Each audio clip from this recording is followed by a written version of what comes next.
For more on this topic, Anil Gupta, a professor at the Smith School of Business at the University of Maryland. Of course, Saruhan is with us again. Good to see both of you. Good to see you. Professor, let me start with you. This issue of the yuan, the U.S. saying it's too low, it's got to appreciate more.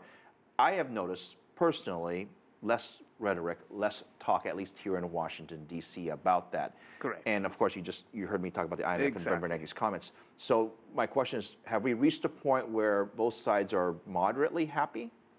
I think, in terms of the value of any currency, there is no absolutely correct value. So it's all relative.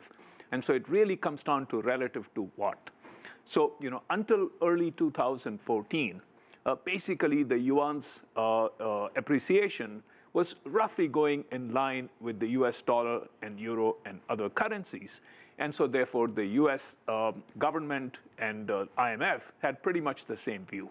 But since early 94 to now, the yuan has appreciated by 24% against the euro, but pretty much remained level with the US dollar.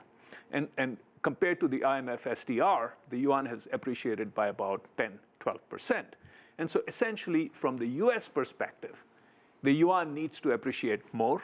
But from the IMF perspective, from Europe's perspective, yuan is already fairly valued. But here's the thing, without getting overly political, if we're all a bunch of countries, every country is going to want to have a relatively lower currency because it makes your exports more attractive. Some people use quantitative easing, some people use, there's a variety of methods you can do to keep your currencies relatively undervalued, if that's even the right word.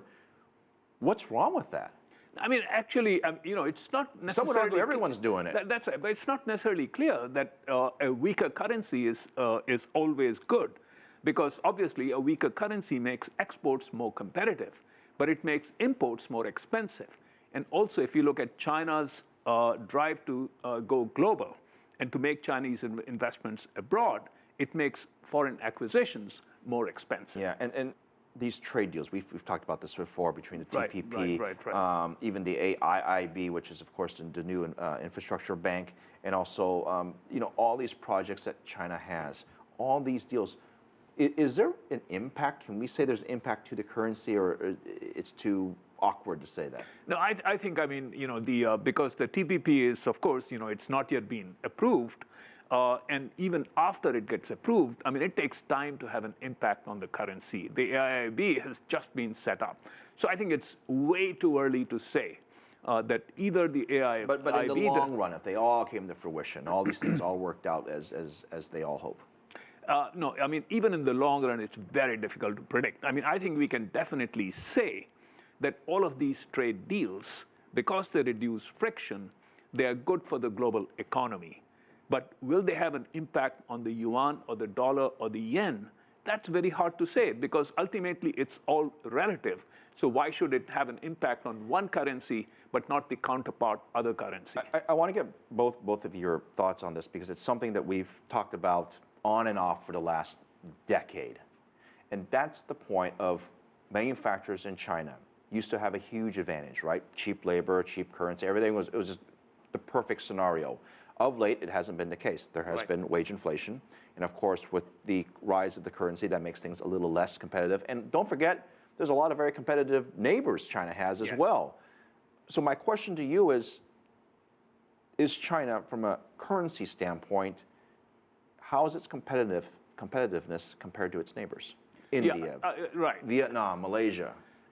I think, from an export point of view, obviously the direct comparison in the neighborhood will be with Japan and South Korea. And if you look at over the last 5 years, actually the Chinese yuan and the Korean won have pretty much stayed at parity. There have been fluctuations in between, but they've roughly stayed at parity. But the yuan compared to the Japanese yen has appreciated over the last 5 years by about 40+%. And so which means that Japanese exports are more competitive vis-a-vis Chinese exports today as compared to 5 years back. Now, how does that matter? Because one of the big exports from China, for example, is high-speed trains.